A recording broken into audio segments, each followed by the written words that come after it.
बिस्मिल्लाहिर्रहमानिर्रहीम। अस्सलाम वालेकुम viewers, welcome to Fatima health and beauty tips channel. आज की ये वीडियो उन मदर्स के लिए बहुत ही मुफीद साबित होने वाली है जिनके बच्चों को लूज मोशन का मसला दरपेश है। आज की इस वीडियो में मैं आपको कुछ आसान और 100% आजमूदा होम रेमेडीज बताऊंगी जिसके इस्तेमाल से आप अपने बच्चे के लूज मोशन को बआसानी खत्म कर पाएंगी और अपने बच्चों को मोशन लगने की वजह से कमजोर होने से बचा सकेंगी, क्योंकि लूज मोशन एक ऐसी बीमारी है जो कि बच्चे, जवान और बूढ़ों को बहुत जल्द ही कमजोर कर देती है। और अगर लूज मोशन का बर वक्त इलाज ना किया जाए तो आपका बच्चा सही तरीके से चल फिर भी नहीं सकता। और अगर आपके बच्चे को भी लूज मोशन हो गए हैं और आपका इसका बर वक्त इलाज करना चाहती हैं तो आप ये वीडियो आखिर तक जरूर देखें। तो फ्रेंड्स, अगर आप हमारे चैनल पर नए आए हैं तो हमारे चैनल को सब्सक्राइब लाजमी करें ताकि इसी तरह की अच्छी वीडियोस आपको देखने को मिल सके। तो इस वीडियो को शुरू करने से पहले मैं आपको कुछ ऐसी वजूहात बता देती हूँ जिसकी वजह से आपके बच्चों को लूज मोशन का मसला दरपेश आता है। अगर आपका बच्चा दांत निकाल रहा है तो इसके लिए ये आम बात होती है, इसको लूज मोशन लग सकते हैं। लेकिन इसके बरअक्स कुछ ऐसी वजूहात भी होती हैं जो कि आपके बच्चों के लूज मोशन का भी सबब बनती हैं। ज्यादातर बच्चों को लूज मोशन का मसला उस वक्त पेश आता है जब आप अपने बच्चों को दूध बगैर धुले हुए बर्तन में देती हैं। इन बर्तनों में गंदे जरासीम मौजूद होते हैं जिसकी वजह से आपके बच्चे का पेट खराब हो जाता है और इससे लूज मोशन का मसला दरपेश आता है। बच्चों को मोशन लगने की सूरत में ORS बार बार पिलाएं। ORS किसी भी मेडिकल स्टोर से इजिली मिल जाता है। ORS मुख्तलिफ फ्लेवर में होता है। मोशन लगने की सूरत में बच्चों में पानी की कमी हो जाती है और बच्चे कमजोर हो जाते हैं। इनमें इतनी कमजोरी हो जाती है इनका खड़ा होना भी मुश्किल हो जाता है। खड़े होते हैं तो बार बार गिर जाते हैं। बच्चों के इन हालात को मद्देनजर रखते हुए हम आपको एक बहुत ही नायाब और मुफीद होम रेमेडी बताएंगे। अगर आप इस रेमेडी को इस्तेमाल करेंगे तो सिर्फ एक ही दिन में आपके बच्चे के लूज मोशन बिल्कुल ठीक हो जाएंगे। इस रेमेडी को बनाने का तरीका ये है कि सबसे पहले आपने लेने हैं सौंफ 20 ग्राम, सूखी अदरक 20 ग्राम और बेलगिरी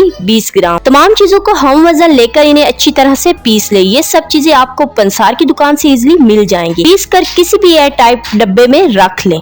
इस सफूक का इस्तेमाल बच्चे, बूढ़े, जवान सभी कर सकते हैं, लेकिन इसकी मिकदार का आपने खास ख्याल रखना है। अगर किसी बच्चे को लूज मोशन का मसला है तो इसे 1 ग्राम एक टाइम दे सकते हैं और अगर कोई जवान इस्तेमाल करना चाहता है तो इसका 5 से 6 ग्राम हिस्सा इस्तेमाल कर सकता है। इसे 2 वक्त इस्तेमाल करना है, सुबह और शाम के वक्त। इंशाल्लाह 1 से 2 बार के इस्तेमाल से ही आपके लूज मोशन का मसला हल हो जाएगा। इस होम रेमेडी के साथ आप ORS का पानी थोड़ी देर बाद जरूर पिलाती रहें। उम्मीद करती हूँ कि मेरी आज की वीडियो आप लोगों के लिए बहुत हेल्पफुल साबित होगी। अगर वीडियो पसंद आए तो इसे लाइक कर दे और मेरे चैनल को सब्सक्राइब कर दे। तो मिलते हैं नेक्स्ट वीडियो के साथ, तब तक के लिए अल्लाह हाफिज।